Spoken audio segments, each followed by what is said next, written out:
Hello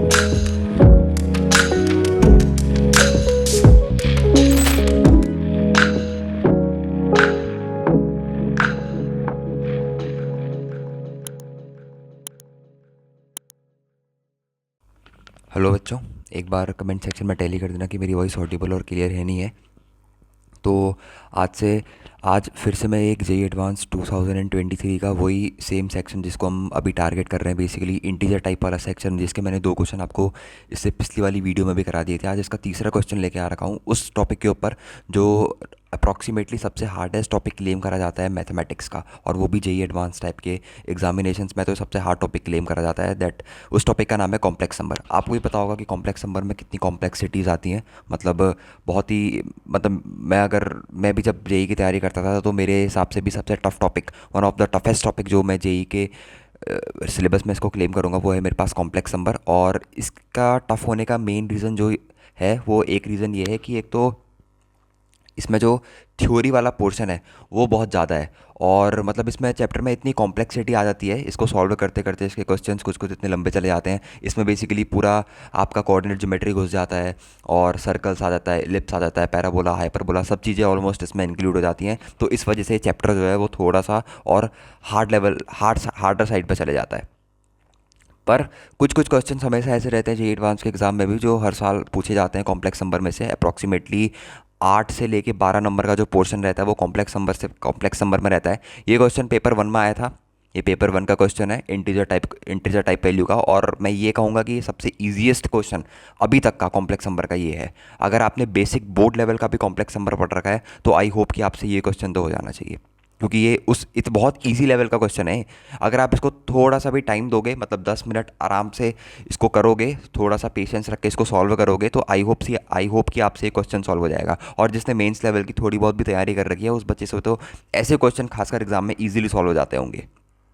तो देखते हैं ये क्वेश्चन क्या बोल रहा है। बिल्कुल ही बेसिक लेवल की नॉलेज, जैसे कॉम्प्लेक्स नंबर की बेसिक लेवल की नॉलेज क्या होती है। जैसे मेरे पास मैंने एक कॉम्प्लेक्स नंबर लिखा, एक जनरल फॉर्म लिखी, A X plus B iota Y लिखा।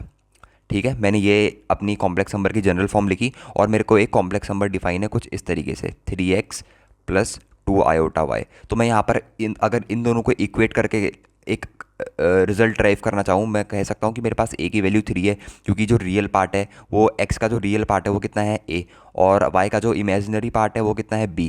और अगर मैं b की वैल्यू क्लेम करना चाहूँ ऐसे, तो b की वैल्यू मैं कितनी क्लेम कर सकता हूँ यहाँ से बच्चों, 2 क्लेम कर सकता हूँ। ठीक है, बस ये कंसेप्ट इसमें भी इन्वॉल्व है, और इसमें कुछ भी एक्स्ट्रा कंसेप्ट नहीं है। बहुत ही ईजी क्वेश्चन है। एक बार वीडियो को पॉज करके इसको खुद से सॉल्व करने की कोशिश करना। अगर खुद से सॉल्व ना हो पाए तब मेरी वीडियो को देखना, क्योंकि ऐसे क्वेश्चन अगर आप एग्जाम में सॉल्व कर रहे हो तो ये क्वेश्चन वही हैं जो आपकी रैंक को बढ़ाने में इंप्रूव करेंगे, rather than area under the curve, integration, permutation and combination के वो बड़े बड़े लंबे लंबे क्वेश्चन करने से अच्छा सबसे ज़्यादा जो इजी क्वेश्चन है, जो इजीली आपका 10 मिनट 5 मिनट लेके इजीली से सॉल्व हो जा रहे हैं, जिसमें आपको ज़्यादा दिमाग लगाने की जरूरत नहीं है, वो क्वेश्चन आपको एग्जाम में पहले अटेम्प्ट करने की कोशिश करनी चाहिए। जैसे कि ये क्वेश्चन हो गया। इससे पहली वीडियोस में भी मैंने क्वेश्चन करा रखे हैं आपको, जैसे एरिया अंडर द कर्व का क्वेश्चन आया था जिसमें सिंपल ट्राइंगल का एरिया आपको कैलकुलेट करना था, और उससे पिछली वीडियो में भी जिसमें ट्रिग्नोमेट्री का ग्राफिकल अप्रोच से बेसिक क्वेश्चन सॉल्व हो जा रहे थे। तो 3 वीडियो में मैंने 3 क्वेश्चन ले लिए हैं, और अगर आप 4 से मल्टीप्लाई करो तो 12 नंबर आपके सीधे सीधे यहीं पर आ रहे हैं। और बच्चों के नंबर कितने आते हैं जी एडवांस में, बेसिकली 1 2 या फिर नेगेटिव में।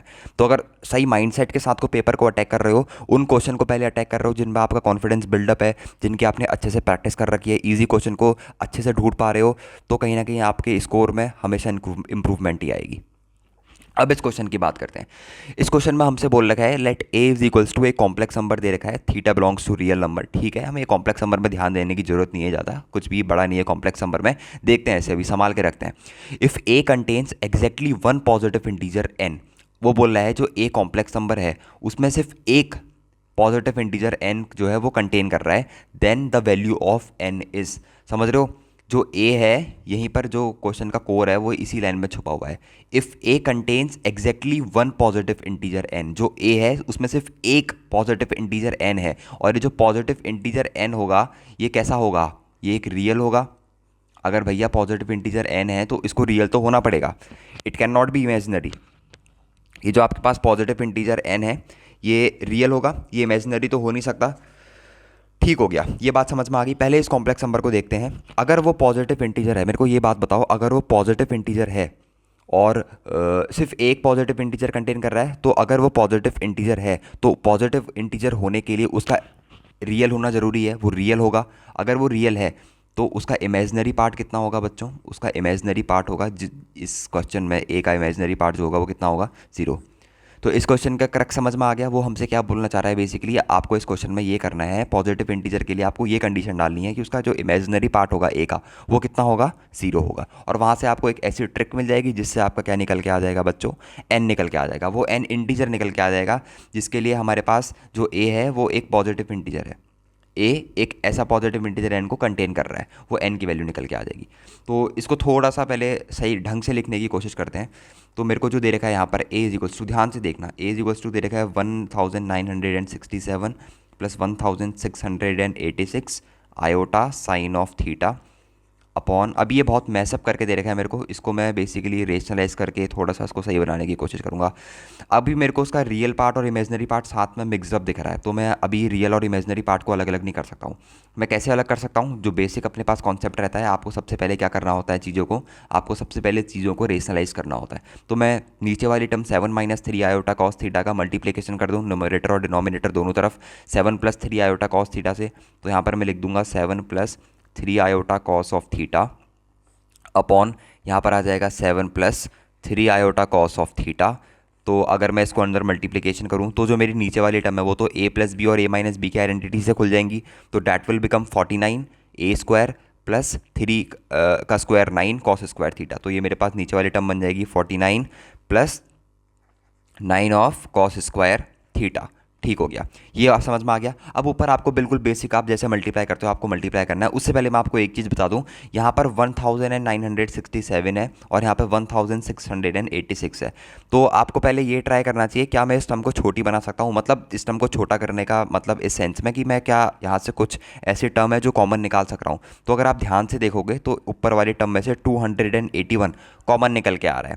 अगर आप 281 कॉमन निकाल लेते हो तो आपकी ये बहुत छोटी सी चीज़ बन जाएगी। यहाँ पर बन जाएगा 7 + 6 iota sine theta, 7 + 6 iota sine theta, multiplication में अपने पास बन जाएगा ये 7 + 3 आयोटा कॉस ऑफ थीटा। तो ये बन गया हमारे पास क्वेश्चन। अब ये क्वेश्चन बहुत ईजी दिख रहा है, अब इसको फटाफट अंदर रेशनलाइज करते हैं और फिर देखते हैं हमारे पास क्या निकल के आ रहा है। अगर आप जब इसको रेशनलाइज करोगे तो 281 तो बाहर से ही है, सबसे पहले 7 × 7 हो जाएगा, तो 7 × 7 दैट विल बिकम 49 बन गया। फिर 7 का मल्टीप्लिकेशन 3 आयोटा कॉस थीटा में भी होगा, तो ये बन जाएगा 21 आयोटा कॉस थीटा। अभी इसको छोड़ते हैं। फिर 6 आयोटा साइन थीटा का मल्टीप्लाई 7 में करोगे, फिर ये बन जाएगा 42 आयोटा साइन थीटा। अभी इसको भी छोड़ते हैं। फिर 6 आयोटा साइन थीटा का मल्टीप्लाई 3 आयोटा कॉस थीटा में करोगे तो ये बन जाएगा sine theta cos theta 18 sine theta, 18 sine theta cos theta, और 18 के बाद आयोटा स्क्वायर भी आएगा, तो आयोटा स्क्वायर -1 होता है, तो ये हमारे पास आ जाएगा 14 - 18 साइन थीटा कॉस थीटा। ये हमारे पास क्या आ गया? रियल पार्ट आ गया। और 281 हमने क्या लिखा है? बाहर से रख रखा है, इसमें कोई दिक्कत नहीं है। ठीक हो गया। प्लस अब जो हमारा इमेजनरी पार्ट आ रहा था, किस किस को मल्टीप्लाई करके? 7 और 3 को मल्टीप्लाई करके, तो वो आ रहा था 21 iota cos of theta plus iota मैंने बाहर कॉमन निकाल लिया तो आयोटा लिखने की ज़रूरत नहीं है, और 6 आयोटा साइन थीटा इंटू 7, तो ये बन रहा था मेरे पास 42 साइन थीटा। कितना बन रहा था बच्चों? 42 साइन ऑफ थीटा। ठीक हो गया। और जो नीचे वाली टर्म है मेरे पास, मैं नीचे वाली टर्म को बिल्कुल भी छेड़खानी नहीं कर रहा हूँ, वो जैसी की जैसी है वैसी की वैसी मैं उसको रखने में इच्छुक हूँ। ठीक हो गया। अब क्या करना है मेरे को? मैंने आपको बताया हमें एक ऐसे पॉजिटिव इंटीजर n की तलाश है। अगर वो इंटीजर n पॉजिटिव है तो उसका रियल है, पॉजिटिव है, इंटीजर है, तो उसका इमेजिनरी पार्ट कितना होना पड़ेगा? 0। तो मैं ये लिख सकता हूँ imaginary part of a should be equals to 0। तो इमेजिनरी पार्ट कितना है इसका बच्चों? इमेजिनरी पार्ट है इसका 21 cos theta plus 42 sine theta should be equals to 0। अगर आप यहाँ से मेरे को टेन थीटा की वैल्यू निकाल के बता दो तो मेरा काम आसान हो जाएगा। यहाँ से आप टेन थीटा की वैल्यू निकालोगे तो यहाँ पर से टेन थीटा की वैल्यू कितनी आ जाएगी? अगर 42 उधर जाएगा तो tan theta will become but -1/2 tan theta की वैल्यू आ गई। ये सब आपको दिख रहा है? ठीक हो गया। अब हमें वो पॉजिटिव इंटीजर n निकालना है। कहाँ से? इस पार्ट में से निकालना है। इस पार्ट में से हमें क्या निकालना है? वो पॉजिटिव इंटीजर n निकालना है। ठीक हो गया। अब हमें यहाँ से टेन थीटा की वैल्यू निकल गई। अब हमें और किस किस की वैल्यू चाहिए? क्योंकि अब हमें पॉजिटिव इंटीजर n निकालना है, तो ये सब sine theta, cos square theta की वैल्यू जब हम इसमें पुट करेंगे तभी हमें एक ऐसा पॉजिटिव इंटीजर n मिल पाएगा जो क्या है? जो सिर्फ एक ही पॉजिटिव इंटीजर n है, जिसके लिए हमारे पास a जो है वो एक रियल पार्ट है। ठीक हो गया। टेन थीटा की वैल्यू -1/2 आ गई।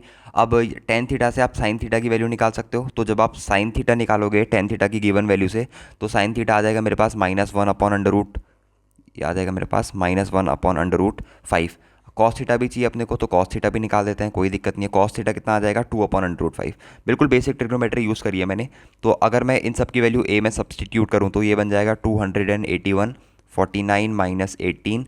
साइन थीटा है मेरे पास -1/√5 इंटू कॉस थीटा है मेरे पास 2/√5। सॉरी, यहाँ पर √2 नहीं है, यहाँ पर है मेरे पास √5।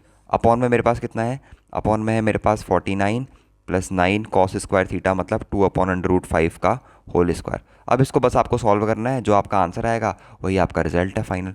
तो ये आ जाएगा 281, यहाँ पर आ जाएगा मेरे पास 49 प्लस ये बन जाएगा मेरे पास 18 × 2 = 36/5, और अपॉन में ये बन जाएगा मेरे पास 49 प्लस 2 × 2 = 4, 9 × 4 = 36 अपॉन √5 का होल स्क्वायर 5। तो इस टर्म से ये टर्म कैंसिल होगी, तो आपके पास ए का जो रियल पार्ट था वो कितना निकल के आ गया 281। तो ये वही वैल्यू एन है जो सिर्फ एक ही है, जिसके लिए हमारे पास एक वही पॉजिटिव इंटीजर है, जिसके लिए इफ़ क्वेश्चन में क्या पूछा था, if A contains exactly one positive integer N, A के पास सिर्फ एक पॉजिटिव इंटीजर एन है, तो वो एन की वैल्यू क्या है 281। तो वही पॉजिटिव इंटीजर जो सिर्फ एक है और किसके द्वारा कंटेन किया गया है, ए के द्वारा कंटेन किया गया है, वो पॉजिटिव इंटीजर कितना है 281। तो ये था वो जेईई एडवांस 2023 का सवाल, जो आपको, मैं तो इसको कहूँगा कि ये बोर्ड लेवल का क्वेश्चन है बेसिकली, मेंस लेवल का भी क्वेश्चन नहीं कहूँगा, क्योंकि मेंस में आजकल मैथ्स का पेपर बहुत ही हाईटेक लेवल का आने लग गया है, जिसको मतलब गिने चुने ही बच्चे कर पाते हैं। ऐसे क्वेश्चन आने लग गए हैं कॉम्प्लेक्स नंबर के। पिछले अब अगले आने वाली वीडियो डीप थिंकिंग आने वाली वीडियोज़ में मैं उन्हीं क्वेश्चन को लूँगा जो बहुत ही अजीबोगरीब लेवल के हैं और एडवांस लेवल को टच करते हैं। ये बहुत ईजी क्वेश्चन था, तो ऐसे ही क्वेश्चन आपको ढूंढ के एग्जाम में सबसे पहले किल करने होते हैं, जिसमें आपको ईजी +4 आराम से मिल जाए। तो आई होप कि आपको आज की वीडियो समझ में आई होगी। अगर मेरी वीडियो अच्छी लगी हो तो उसको लाइक, शेयर और सब्सक्राइब कर देना, और अपने फ्रेंड सर्कल्स को जिनको इनकी वीडियो की ज़रूरत है उन तक भी इस वीडियो को ज़रूर पहुँचाना यार। तो आज की वीडियो में इतना ही रखते हैं, मिलते हैं नेक्स्ट वीडियो में। ओके बाय, तब तक के लिए थैंक यू।